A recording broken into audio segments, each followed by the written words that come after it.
কিন্তু ট্ৰিক জানিলে এইটো গণিত আমি খুব সোনকালে কৰিব পাৰোঁ। কেনেকৈ কৰিব পাৰোঁ চাবা হা।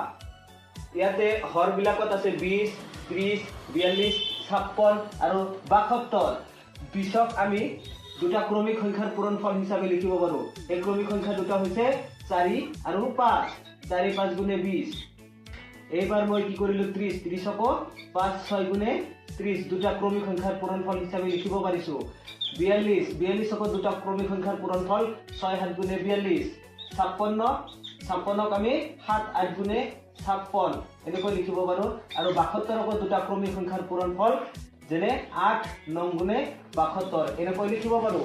এনেকৈ লিখাৰ পিছত আমি এটা বস্তু দেখিবলৈ পাইছোঁ, ইয়াৰ যে হৰৰ নম্বৰ কেইটা আছে সেইকেইটা কেনেকুৱা 4 5 6 7 8 9 সিৰিয়েল নম্বৰ আছে, মাজত কোনো বেলেগ নম্বৰ নাই।